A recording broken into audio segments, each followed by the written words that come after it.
Dans le silence de nos vies agitées, au milieu des foules où l'on peut pourtant se sentir si profondément seul, une question universelle résonne dans le cœur de l'homme.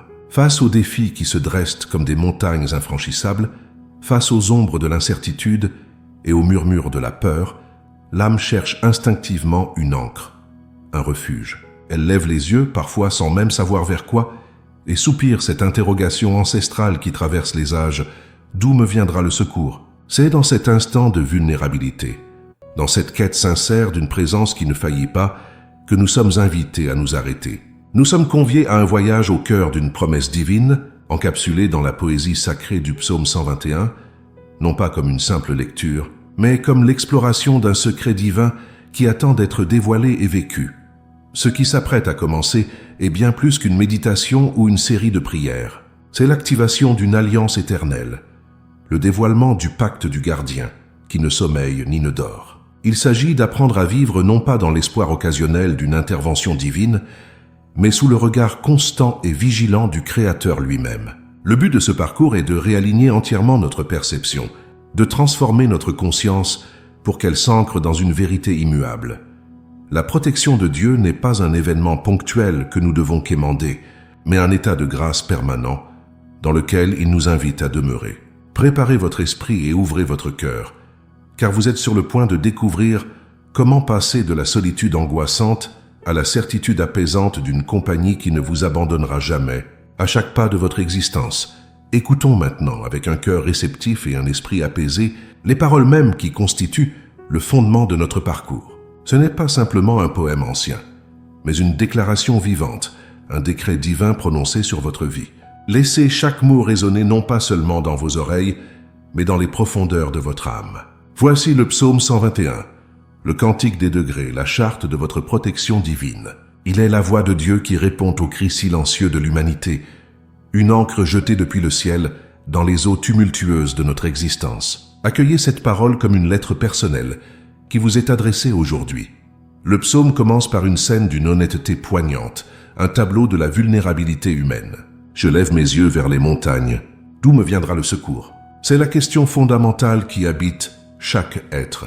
Face aux obstacles qui semblent aussi imposants que des montagnes, face à la grandeur écrasante des défis de la vie, le pèlerin, l'âme en quête, regarde autour de lui, cherchant une source d'aide, une solution tangible. Cette interrogation n'est pas un signe de doute, mais le point de départ de la foi, la reconnaissance humble que nos propres forces sont insuffisantes.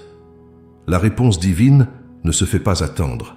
Elle est immédiate, claire et puissante, réorientant notre regard de la création vers le Créateur.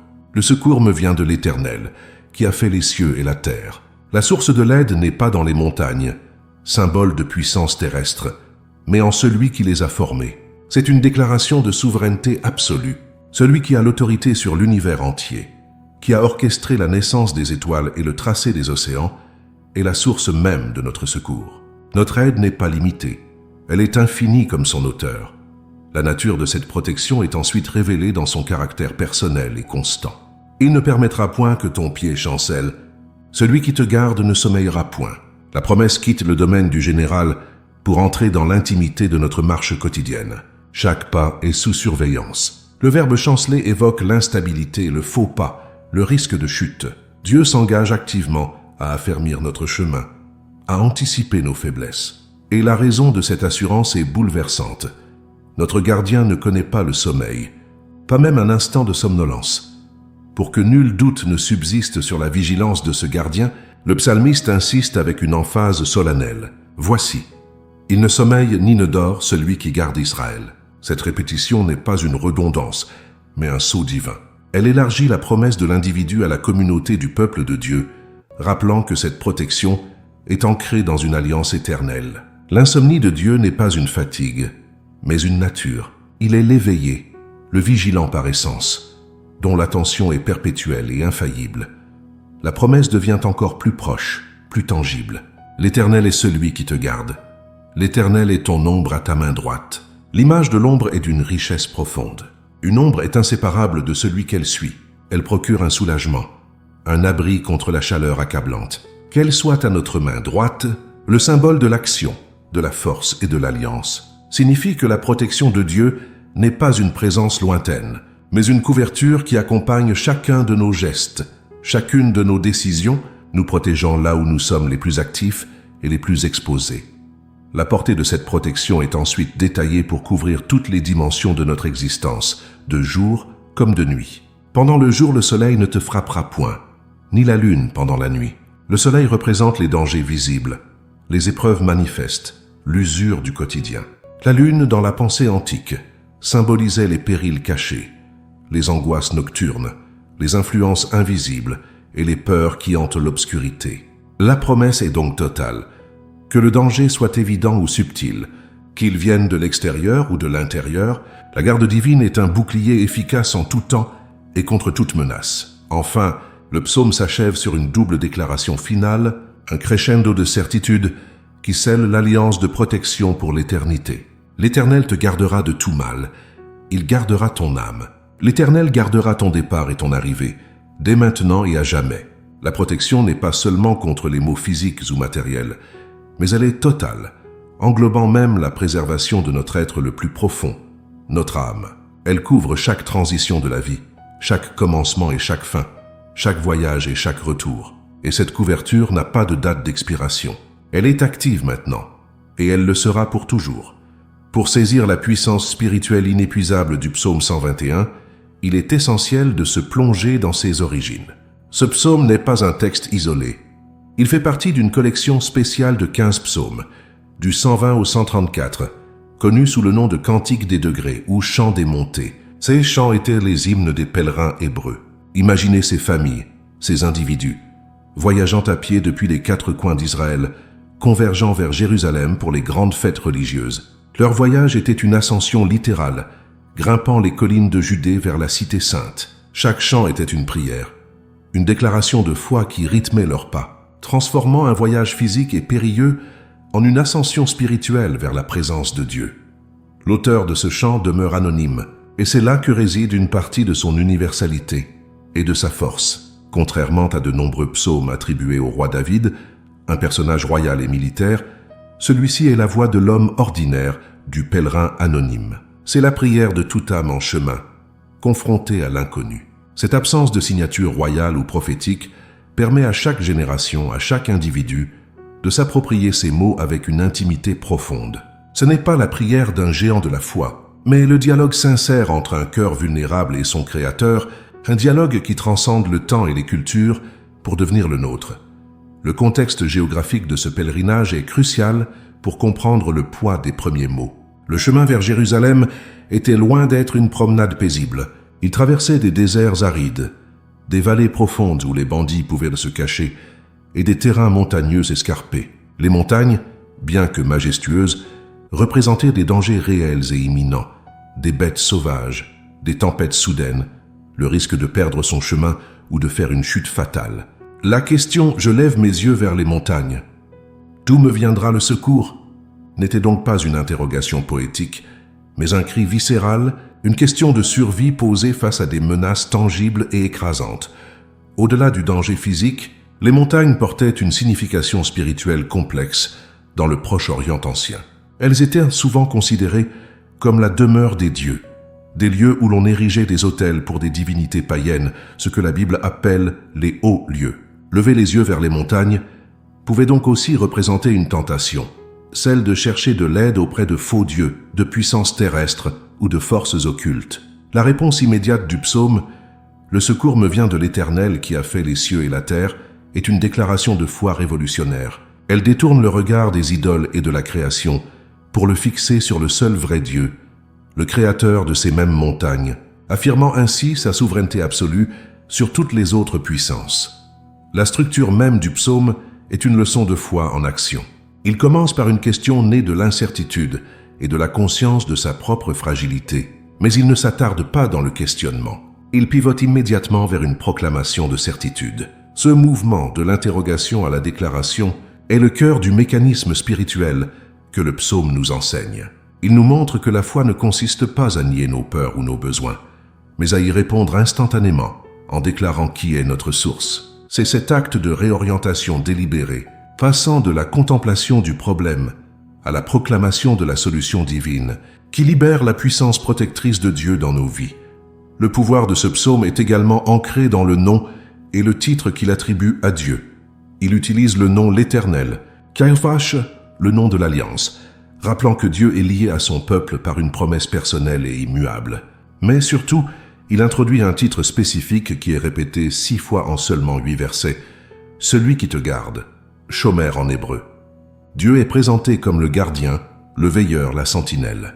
Cette répétition intense n'est pas accidentelle. Elle a pour but de graver dans l'esprit du pèlerin et dans le nôtre que la nature première de Dieu dans cette relation est une vigilance active et incessante. Il n'est pas un souverain lointain, mais un protecteur personnel et constamment à l'œuvre. L'image de l'ombre à ta main droite est d'une richesse théologique et pratique immense. Dans le climat aride du Moyen-Orient, l'ombre n'est pas seulement un confort, c'est une protection vitale contre une insolation qui peut être mortelle. L'ombre est inséparable de l'objet ou de la personne. Elle suit chacun de ses mouvements. Que cette ombre divine soit à notre main droite est encore plus significatif. La main droite était le symbole de la force, de l'action, de l'autorité.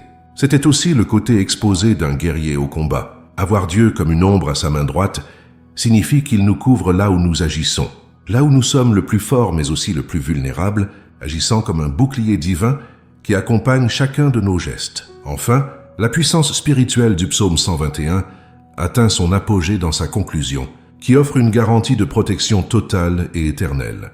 La promesse s'étend pour couvrir tout mal, ce qui inclut non seulement les dangers physiques, mais aussi les attaques spirituelles, les peines émotionnelles et les tentations. Elle protège notre être le plus intime, ton âme. Elle couvre la totalité de nos allées et venues, ton départ et ton arrivée, c'est-à-dire chaque transition, chaque projet, chaque journée de notre vie. Et cette alliance de protection n'a pas de date d'expiration, dès maintenant et à jamais. C'est cette assurance absolue, ne laissant aucune situation, aucun lieu et aucun temps hors de la portée de la vigilance divine qui fait de ce psaume une ancre inébranlable pour l'âme à travers les siècles. Au-delà de la beauté poétique et du réconfort immédiat que procurent les versets du psaume 121, se cache une clé spirituelle, un principe divin qui en est le véritable moteur. Ce secret n'est pas une formule magique, mais la révélation d'un mécanisme céleste. Il ne s'agit pas seulement de comprendre que Dieu nous protège, mais de découvrir comment cette protection est activée et maintenue comme une atmosphère constante autour de nous. La clé cachée est la transition d'une foi qui espère une intervention occasionnelle à une conscience qui demeure sous une surveillance perpétuelle. C'est l'entrée consciente dans ce que l'on peut appeler le pacte du gardien, une alliance scellée non par nos mérites, mais par la nature même de Dieu. Le cœur de ce pacte réside dans un seul mot hébreu, répété 6 fois comme un sceau divin dans ce court psaume, Shomer signifiant le gardien, le veilleur.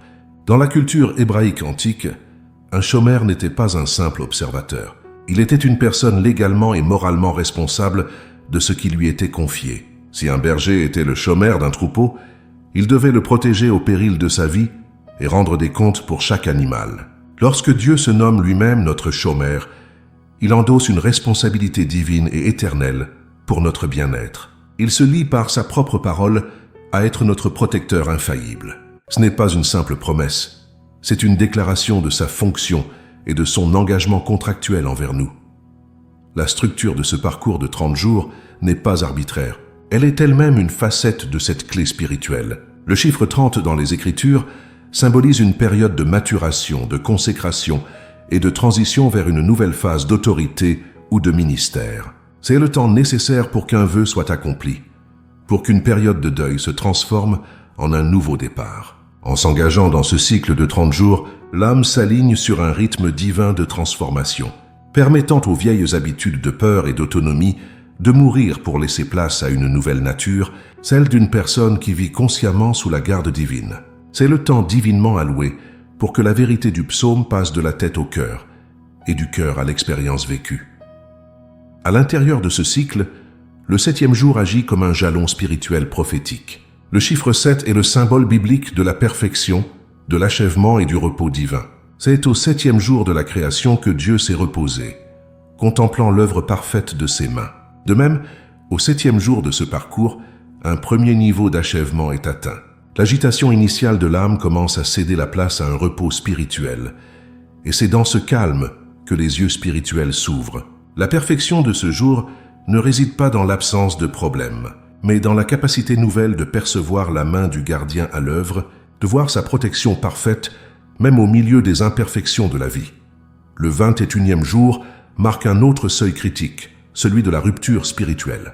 Le chiffre 21, souvent associé à des périodes de jeûne et de prière intenses comme celle du prophète Daniel, représente un moment où la persévérance dans la foi brise les résistances spirituelles. Au 21e jour, la conscience de la protection divine n'est plus une observation passive, elle devient une arme active. C'est le moment où la confiance devient si profondément enracinée qu'elle commence à dicter les décisions, à inspirer une audace nouvelle et à démanteler les forteresses de peur construites au fil des ans. La vieille mentalité d'orphelin, qui doit se battre seul pour survivre, est définitivement brisée et remplacée par l'assurance du fils ou de la fille du roi. La clé se révèle aussi dans le langage de l'Alliance, particulièrement dans l'expression « L'Éternel est ton ombre à ta main droite ». La main droite, dans la culture biblique, était la main des serments, des pactes et de la force. Prêter serment se faisait en levant la main droite. Avoir Dieu comme une ombre inséparable attachée à cette main d'alliance signifie que sa promesse de protection est un serment vivant et actif. Chaque action que nous entreprenons avec notre main droite, chaque décision, chaque effort, est instantanément couverte par l'ombre de sa présence. C'est une garantie que nous n'agissons jamais seuls. Le sceau de son pacte de protection accompagne chacun de nos gestes. De plus, la promesse « Il gardera ton âme » contient l'un des aspects les plus profonds de cette clé spirituelle. Le mot hébreu pour âme, nefesh, ne désigne pas seulement la partie immatérielle de l'être, mais la totalité de la personne, sa vie, son souffle, son identité, ses émotions, sa volonté. La protection ultime promise ici n'est pas une simple assurance contre les accidents ou les difficultés. C'est la garantie divine que, quelles que soient les circonstances extérieures, notre être essentiel, notre identité en Christ, notre vie véritable, est inviolable. Le mal peut effleurer la surface de notre existence, mais il ne peut atteindre le noyau de notre être, qui est gardé en sécurité dans la main du Créateur. En définitive, la clé spirituelle cachée du psaume 121 n'est pas un ensemble de rituels, mais la reconnaissance et l'activation d'une réalité de l'Alliance. C'est comprendre que la protection divine n'est pas quelque chose que nous devons obtenir par nos prières, mais un héritage que nous devons apprendre à habiter par notre foi. Le parcours de 30 jours, avec ses jalons symboliques, est un processus de rééducation de l'âme, un entraînement pour la faire passer du réflexe de la peur au réflexe de la foi. La clé est de vivre chaque instant avec la conscience que le chômeur, le gardien qui a prêté serment, est à notre droite, et que sa vigilance est notre réalité présente et éternelle, non pas parce que nous le méritons, mais parce qu'il l'a juré. Pour que la vérité du psaume 121 passe du domaine de la connaissance intellectuelle à celui de l'expérience vécue, une pratique intentionnelle est nécessaire. Il ne s'agit pas d'un rituel religieux visant à mériter la faveur divine, mais d'un acte d'alignement conscient, un exercice spirituel pour entraîner l'âme à vivre dans une réalité qu'elle a oubliée. Cette pratique est le pont entre la promesse lue et la protection ressentie.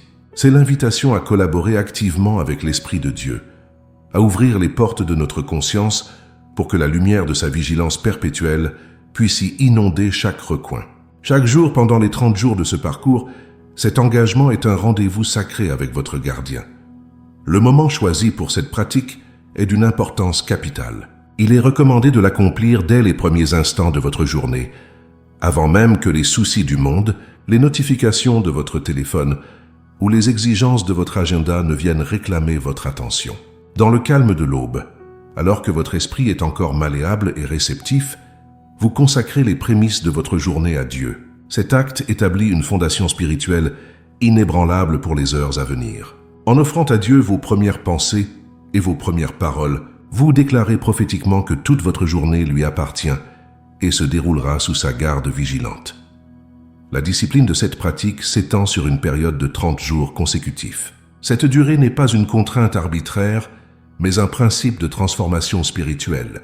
La constance quotidienne, même si la prière ne dure que quelques minutes, est plus puissante qu'une ferveur sporadique. Jour après jour, la répétition consciente de ces vérités divines agit comme l'eau qui creuse la roche.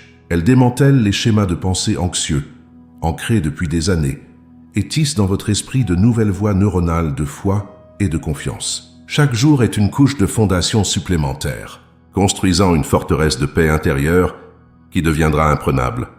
Concernant la posture, il n'y a pas de règle rigide, car l'attitude du cœur prime sur la position du corps. Cependant, une posture qui exprime l'humilité et la réceptivité peut grandement aider à focaliser l'esprit.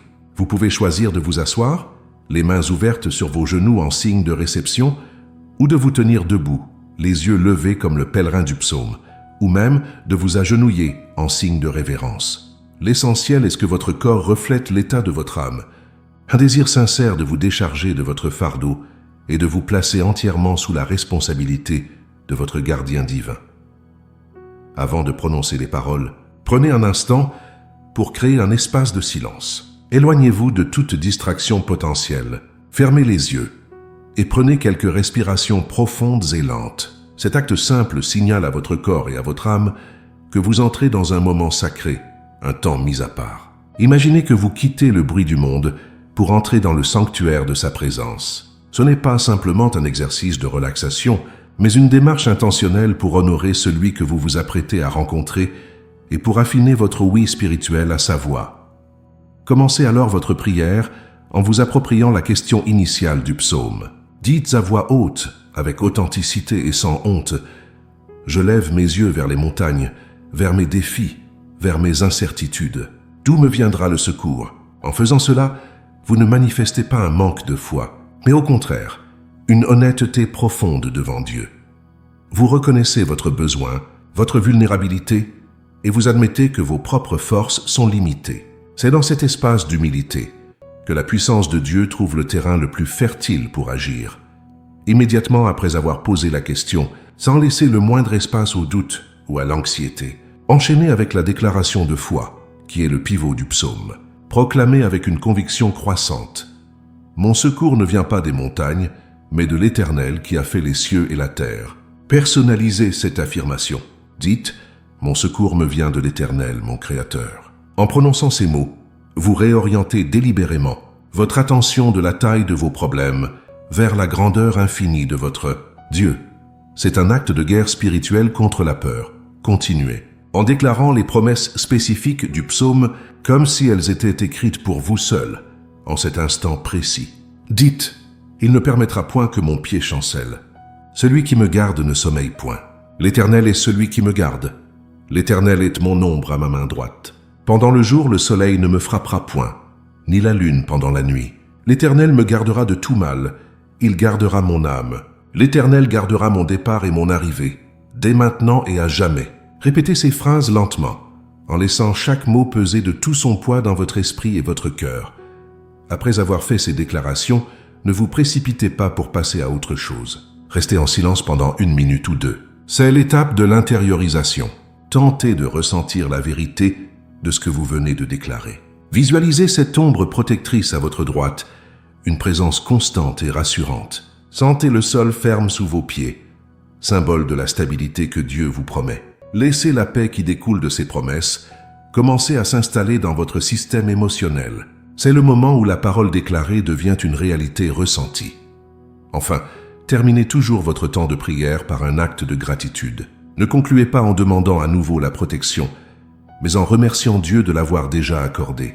Dites simplement, « Père, je te remercie pour ta protection aujourd'hui. Je te remercie d'être mon gardien qui ne dort jamais.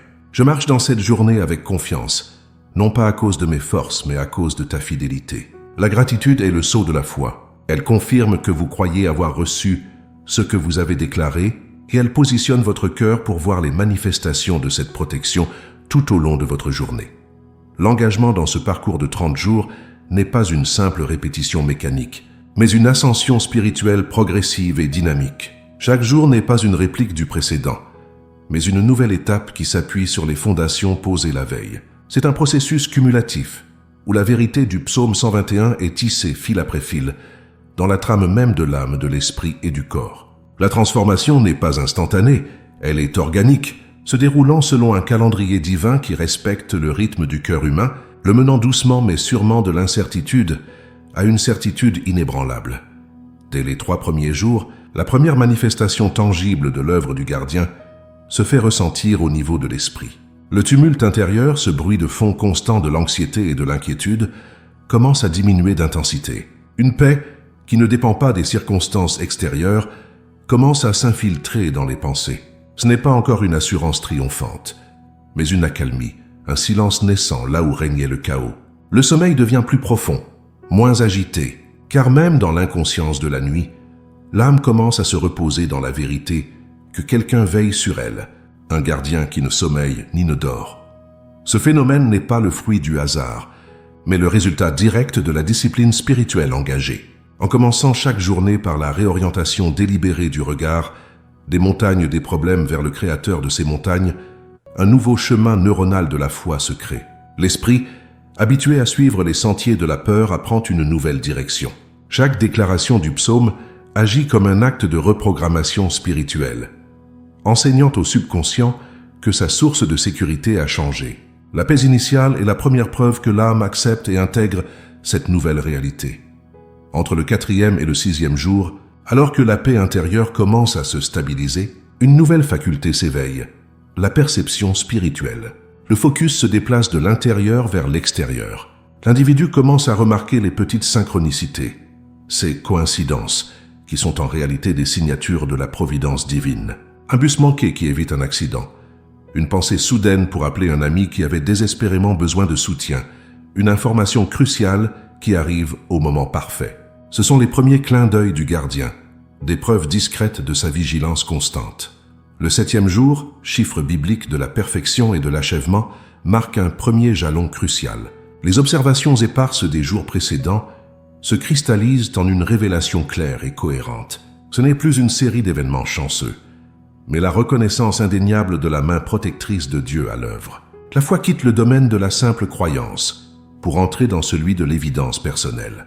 La promesse, il ne permettra point que ton pied chancelle n'ait plus un verset à mémoriser, mais une expérience vécue, gravée dans la mémoire par des faits concrets. Cette étape du 7e jour est fondamentale, car elle ancre la confiance dans le réel. La parole de Dieu est confirmée par son action visible dans la vie du croyant. C'est le moment où le doute commence à perdre son emprise de manière significative, car il se heurte non seulement à une promesse, mais à un témoignage personnel. L'âme, ayant goûté et vu la bonté et la fidélité de l'Éternel, est fortifiée pour continuer l'ascension avec une conviction renouvelée et une espérance affermie. Période qui s'étend du 8e au 20e. Jour est une phase de consolidation et d'approfondissement. La nouveauté des premières expériences laisse place à une confiance plus mûre et plus stable. La pratique quotidienne devient moins un effort discipliné qu'un réflexe naturel du cœur. Face à une nouvelle épreuve, la réaction première n'est plus la panique, mais un retour instinctif à la conscience de la présence du gardien. C'est durant cette phase que la vérité de l'ombre à ta main droite devient une réalité ressentie en permanence, une compagnie constante qui apaise et fortifie. Pendant cette période centrale, la transformation intérieure s'accélère. La dépendance émotionnelle aux circonstances extérieures diminue radicalement. La joie et la paix ne sont plus des visiteuses occasionnelles, conditionnées par de bonnes nouvelles, mais deviennent l'état de base de l'âme qui a trouvé son ancre en Dieu. La personne développe une résilience spirituelle, capable de traverser les tempêtes, non pas sans les sentir, mais sans être submergée, car elle sait que son être essentiel, son âme, est gardée en lieu sûr. Le 21e jour arrive comme un seuil de rupture spirituelle. Ce chiffre, souvent associé dans les Écritures à des périodes de persévérance menant à une percée, marque le moment où la confiance accumulée se transforme en une audace nouvelle. Les forteresses de la peur construites pendant des années commencent à se fissurer et à s'effondrer. La peur de l'échec, la peur du jugement des autres, la peur de l'avenir perdent leur pouvoir paralysant. Une sainte hardiesse émerge, non pas de l'arrogance, mais de la certitude profonde d'être constamment couvert par le Tout-Puissant. Cette audace nouvelle se manifeste de manière très pratique. Des décisions longtemps reportées par crainte sont prises avec une clarté et une détermination surprenantes. Des conversations difficiles sont engagées avec grâce et courage. Des projets qui semblaient trop grands ou trop risqués sont initiés avec foi. Ce n'est pas de l'insouciance, mais une foi agissante, la compréhension que chaque départ et chaque arrivée est sous la surveillance divine, libérant ainsi la personne pour qu'elle puisse agir en accord avec sa destinée sans être freinée par l'anxiété. La dernière semaine du parcours, du 22e au 29e jour, est une phase d'intégration. La percée du 21e jour n'est pas un sommet éphémère, mais l'accès à un nouveau plateau, une nouvelle manière de vivre. L'état de protection n'est plus quelque chose que l'on recherche activement par la prière, mais l'atmosphère même dans laquelle on vit, bouge et existe. Les paroles du psaume ne sont plus des déclarations à faire, mais la description objective de la réalité quotidienne. La présence de Dieu devient aussi naturelle et essentielle que l'air que l'on respire. Au terme des 30 jours, le cycle de transformation est complet. Ce n'est pas une fin, mais le commencement d'une nouvelle vie. L'individu n'est plus la même personne qui a commencé le voyage 30 jours plus tôt, levant des yeux craintifs vers les montagnes. Il est devenu un pèlerin confiant, dont le regard est fixé en permanence sur son gardien. La prière pour la protection s'est muée en une vie de protection. La question angoissée, d'où me viendra le secours, a été définitivement remplacée par la certitude sereine et la déclaration vivante. Le secours me vient de l'Éternel qui me garde. Dès maintenant et à jamais, la parole de Dieu n'est pas une collection de récits anciens confinés aux pages d'un livre. Elle est une force vivante et agissante, une vérité qui respire et se manifeste dans la trame de l'existence humaine. Les promesses contenues dans le psaume 121 ne sont pas de simples consolations poétiques, mais des décrets divins dont l'efficacité a été éprouvée et confirmée par une multitude de vies à travers les âges. Les Écritures elles-mêmes sont un grand livre de témoignages, et aujourd'hui encore d'innombrables histoires personnelles se lèvent comme des échos modernes de cette alliance de protection immuable. Ces récits ne sont pas de lointaines légendes, mais la preuve tangible que le gardien d'Israël continue de veiller sur ses enfants avec la même vigilance infaillible. Considérons le patriarche Jacob. Fuyant la colère meurtrière de son frère Ésaü, il est l'incarnation même du pèlerin vulnérable, seul dans le désert avec une pierre pour oreiller. Son avenir est une montagne d'incertitude et de peur. C'est dans ce dénuement total, dans cette solitude angoissante, qu'il lève les yeux non pas vers les collines arides qui l'entourent, mais dans un sommeil où le ciel s'ouvre à lui. Il est l'homme qui a tout perdu, dont le pied a chancelé au point de devoir s'exiler. Sa situation est un cri silencieux. D'où me viendra le secours? La réponse divine ne se fait pas attendre. Dans son rêve, Dieu se tient au sommet de l'échelle et lui fait une promesse qui est l'essence même du psaume 121. Il lui dit « Voici, je suis avec toi, je te garderai partout où tu iras, et je te ramènerai dans ce pays, car je ne t'abandonnerai point, que je n'ai exécuté ce que je te dis. » Dieu se révèle à Jacob comme son chômeur personnel, son gardien. Il lui garantit la protection de son départ et de son arrivée, une surveillance divine qui couvrira ses années d'exil jusqu'à son retour. La vie de Jacob, avec ses épreuves et ses dangers, deviendra le témoignage vivant de cette promesse tenue. Pensons ensuite au roi David, un homme dont la vie fut une succession de montagnes à affronter. Avant même de monter sur le trône, il a passé des années comme un fugitif, traqué sans relâche par un roi Saül consumé par la jalousie. Les montagnes et les déserts de Judée étaient à la fois son refuge et le théâtre des plus grands dangers. Chaque jour était une lutte pour la survie. Chaque pas pouvait être un piège. David a levé les yeux vers ces montagnes, non pas pour y trouver son secours, mais pour y voir le reflet de la grandeur de son véritable protecteur. Dans les grottes sombres d'En-Gedi ou les étendues arides de Ziph, David a fait l'expérience directe de la protection divine. Il a vu comment l'Éternel ne permettait pas que son pied chancelle, le sauvant d'embuscades et de trahisons. Il a ressenti la présence de Dieu comme une ombre à sa main droite, le protégeant au cœur de la bataille. Ces psaumes ne sont pas des compositions théologiques abstraites.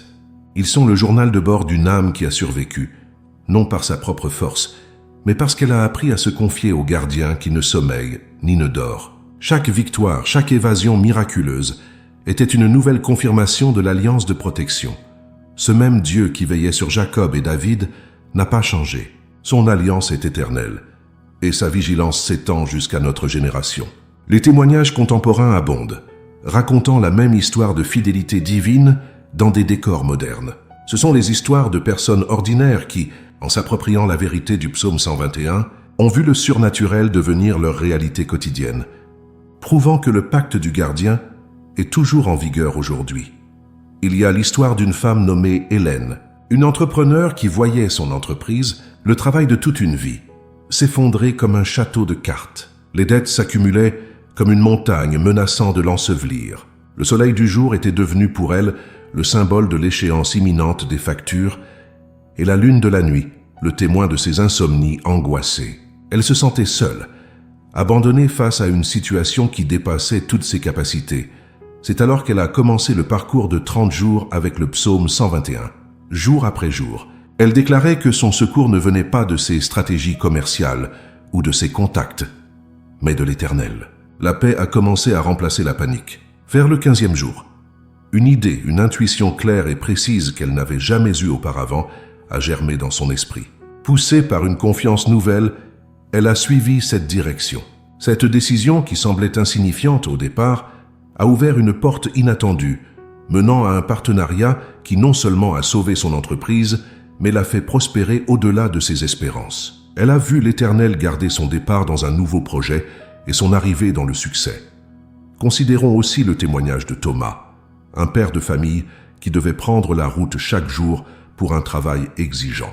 Un matin, alors qu'il faisait sa prière basée sur le psaume 121, il a ressenti une étrange insistance intérieure pour retarder son départ de quelques minutes, sans raison apparente. Il a obéi à cette impulsion, bien que cela le mette en retard. Plus tard dans la journée, il a appris qu'un grave accident de la circulation s'était produit à l'heure exacte où il aurait dû se trouver à cet endroit précis. Il a compris que le gardien qui ne sommeille pas lui avait épargné un mal visible, protégeant son trajet comme promis.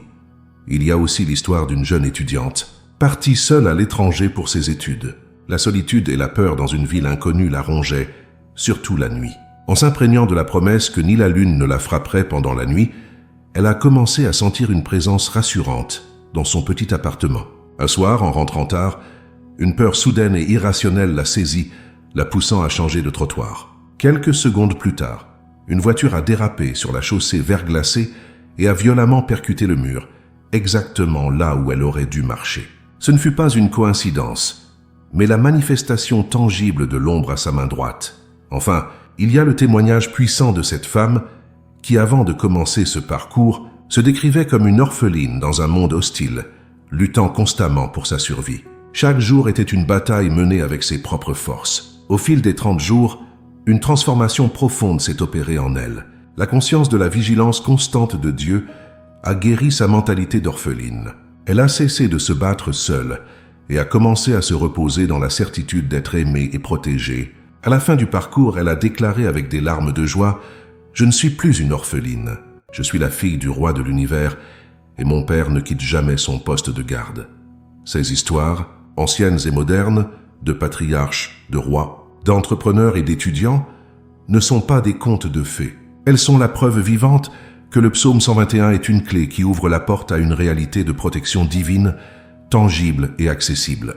Elle confirme que, quelles que soient les montagnes qui se dressent devant nous, qu'il s'agisse de menaces physiques, de crises financières ou de peurs intérieures, le secours nous vient de l'Éternel. Ces témoignages sont une invitation à croire que cette même protection est disponible pour vous, ici et maintenant, attendant simplement d'être activée par une foi confiante. Lorsque le cycle sacré des 30 jours parvient à son terme, il ne s'agit pas d'une conclusion, mais d'une naissance. La pratique quotidienne, qui était un acte de foi discipliné, s'est dissoute dans l'être même de la personne, devenant aussi naturelle et inconsciente que la respiration. La chenille de l'inquiétude, qui se nourrissait des feuilles de l'incertitude, a achevé sa métamorphose. Ce qui émerge n'est pas une version améliorée de l'ancien soi, mais une créature entièrement nouvelle, dont les ailes de la foi ne sont pas conçues pour fuir le danger, mais pour s'élever au-dessus de lui, dans une dimension de confiance et de repos que le monde ne peut ni donner ni reprendre. Le bouleversement le plus profond se produit au niveau de l'identité. La mentalité d'orphelin, cette conviction subconsciente d'être seul face à un univers hostile, a été entièrement déracinée et remplacée par une conscience filiale inébranlable. L'individu ne se perçoit plus comme un survivant luttant pour sa part, mais comme un héritier bien-aimé, marchant dans un royaume qui lui appartient. Cette certitude intérieure change tout. La question n'est plus de savoir si Dieu va intervenir, mais de contempler comment il est déjà à l'œuvre. Chaque événement, qu'il soit perçu comme bon ou mauvais, est désormais filtré par la conviction que le gardien souverain l'orchestre pour un bien ultime. Avec cette nouvelle identité vient une transformation radicale de la perception. Les montagnes des défis n'ont pas disparu, mais elles ont perdu leur capacité à intimider. Le regard n'est plus fixé sur leur taille écrasante, mais sur la majesté infiniment plus grande de celui qui les a créés. La personne apprend à voir au-delà du visible, à discerner la main de son gardien même dans le silence et l'attente. Les vallées de l'ombre de la mort ne sont plus des lieux de terreur, mais des passages nécessaires, où la présence de l'ombre à sa droite est ressentie avec une intensité accrue, un abri tangible contre la chaleur de l'épreuve. La protection divine cesse d'être un concept pour devenir une atmosphère. Elle est un dôme de grâce invisible, mais impénétrable qui entoure la vie de la personne. C'est le sentiment constant d'être couvert, une assurance qui ne faiblit pas, que l'on soit dans la foule ou dans la solitude, en pleine action ou dans le repos. Cette atmosphère spirituelle agit comme un bouclier qui dévie les flèches enflammées du malin, les paroles de découragement, les accusations mensongères, les plans de l'ennemi. La personne vit, bouge et existe à l'intérieur de cette forteresse mobile de la présence de Dieu. Cette protection totale libère une abondance surnaturelle. La peur de manquer, qui paralyse tant d'initiatives, s'évapore, car celui qui sait son âme gardée en sécurité par le Créateur de l'univers a confiance que ce même Créateur pourvoira à tous ses besoins. Les portes des opportunités, autrefois invisibles à cause du voile de l'anxiété, deviennent soudainement claires. La faveur divine l'accompagne dans ses entreprises, car il n'agit plus par ambition personnelle, mais comme un intendant de la grâce de Dieu, sachant que son départ dans chaque projet et son arrivée dans chaque accomplissement sont gardés par l'Éternel. Dans ce nouvel état de grâce, la justice divine trouve un terrain pour se manifester pleinement. Pour celui qui a été lésé, trahi ou injustement traité, la confiance dans le gardien apporte une patience surnaturelle. Il n'y a plus de besoin de vengeance personnelle, car la certitude que l'Éternel est un juste juge et un défenseur fidèle est absolue. Le temps révèle alors l'œuvre de Dieu, qui redresse les torts, restaure ce qui a été volé et fait éclater la vérité comme le soleil de midi. La justice de Dieu devient non pas un événement espéré, mais une conséquence naturelle de la vie sous sa garde. Une paix qui surpasse toute intelligence s'installe comme la gardienne permanente du cœur et des pensées. Ce n'est pas l'absence de tempête, mais le calme de l'œil du cyclone. Alors que le monde extérieur peut être en tumulte, une sérénité profonde et immuable règne à l'intérieur. Cette paix n'est pas passive. Elle est une force active qui stabilise les émotions, clarifie les décisions et ancre l'âme face au vent contraire. C'est le repos promis à ceux qui se sont déchargés de leur fardeau sur celui qui veille sur eux sans jamais se lasser. La transformation devient alors contagieuse. La personne qui vit dans cet état de protection divine devient elle-même un refuge pour les autres. Sa stabilité au milieu du chaos, sa confiance face à l'incertitude et sa paix inexplicable deviennent un témoignage vivant de la fidélité de son gardien. Elle ne prêche pas seulement un message, elle est le message. Sa vie devient une source d'espérance, une démonstration tangible qu'il est possible de vivre sans être écrasé par la peur, attirant les âmes fatiguées vers la même source de secours qu'elle a trouvée. La promesse finale du psaume, dès maintenant et à jamais, prend alors toute sa dimension. La protection expérimentée dans la vie terrestre est comprise comme une simple anticipation, un avant-goût de la sécurité éternelle qui attend les enfants de Dieu. La mort elle-même perd son aiguillon, car elle n'est plus une fin terrifiante, mais simplement le dernier départ gardé par l'Éternel, menant à l'ultime arrivée dans la présence glorieuse du Père. La vie devient un pèlerinage non plus vers une Jérusalem terrestre, mais vers la cité céleste, chaque pas étant assuré et garanti par le pacte éternel du gardien. Vous qui avez achevé ce voyage, vous n'êtes plus un simple lecteur du psaume 121. Vous en êtes l'incarnation vivante. Vous n'espérez plus le secours, vous êtes la demeure du secours. Vous ne cherchez plus une ombre. Vous marchez enveloppé en permanence de l'ombre du Tout-Puissant. Le pacte du gardien est scellé dans votre esprit, gravé dans votre cœur et manifesté dans votre vie. Levez les yeux non plus avec une question, mais avec une louange, car votre gardien ne sommeille ni ne dort. Il vous a gardé, il vous garde, et il vous gardera de tout mal. Il garde votre âme, il garde votre vie entière dès maintenant et pour l'éternité. Le voyage de 30 jours touche à sa fin, mais la véritable aventure ne fait que commencer. Ce qui a été vécu n'était pas un simple exercice spirituel, mais une initiation, une porte d'entrée vers une dimension de vie nouvelle. L'échafaudage de la discipline quotidienne peut maintenant être retiré, car ce qui a été construit à l'intérieur est une forteresse de foi, une demeure permanente de la conscience de la présence divine. La fin de ce parcours n'est pas une ligne d'arrivée, mais le seuil d'une existence vécue non plus en quête de protection, mais en tant qu'ambassadeur de la paix qui en découle. Souvenez-vous de la personne qui se tenait au pied de la montagne il y a 30 jours, le cœur chargé de questions, le regard teinté d'incertitude. Comparez-la à celle qui se tient là aujourd'hui. La montagne n'a peut-être pas diminué de taille, mais la perception de celui qui la regarde a été radicalement transformée. Le regard n'est plus captivé par l'obstacle, mais fixé sur le souverain de l'univers. Ce n'est pas un changement d'humeur, c'est une métamorphose de l'identité. L'esprit d'orphelin a cédé la place à l'assurance du fils de la fille qui sait que son père ne détourne jamais le regard. C'est maintenant le moment d'un engagement sacré, d'une décision consciente de ne jamais retourner en arrière. C'est l'instant de sceller dans le cœur la résolution de vivre chaque jour, chaque heure, chaque minute, sous ce regard bienveillant. Que la conscience du gardien ne soit plus une pensée à laquelle vous revenez, mais l'atmosphère dans laquelle vous respirez. Faites de la vérité du psaume 121, non pas votre bouclier occasionnel, mais votre peau spirituelle, la réalité première à travers laquelle vous percevez et interagissez avec le monde. C'est un choix de demeurer, de rester volontairement sous l'ombre du Tout-Puissant. En avançant à partir de ce jour, vous portez en vous une lumière qui ne peut être cachée. Votre vie devient un témoignage silencieux mais puissant de la fidélité de Dieu. Lorsque les tempêtes se lèveront dans la vie de ceux qui vous entourent, votre paix inexplicable sera un phare, votre confiance inébranlable une ancre offerte. Vous ne partagerez plus une théorie, mais une expérience. Vous êtes devenu une preuve vivante que le secours de l'Éternel est une réalité tangible, et votre existence même deviendra une invitation pour d'autres âmes fatiguées à lever les yeux vers la véritable source de leur aide. Ne laissez jamais la familiarité de cette grâce diminuer son miracle. La protection que vous expérimentez aujourd'hui est l'écho terrestre d'une promesse éternelle. Chaque pas gardé, chaque mal évité, chaque paix ressentie est un avant-goût de la sécurité parfaite qui vous attend dans l'éternité.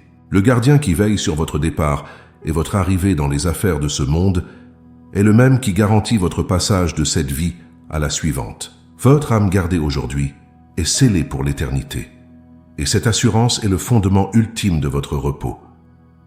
Alors marchez. Avancez dans ce monde non plus comme une victime potentielle des circonstances, mais comme un porteur de l'alliance divine. Que chaque lever de soleil vous rappelle que sa vigilance s'est renouvelée sur vous pendant que vous dormiez. Que chaque défi soit une occasion de voir sa force se manifester. Vous n'êtes jamais seul. Vous n'êtes jamais sans défense, car l'Éternel est celui qui vous garde. Il est votre ombre à votre main droite. Il vous gardera de tout mal. Il gardera votre âme. Il gardera votre vie dès maintenant et à jamais. Amen.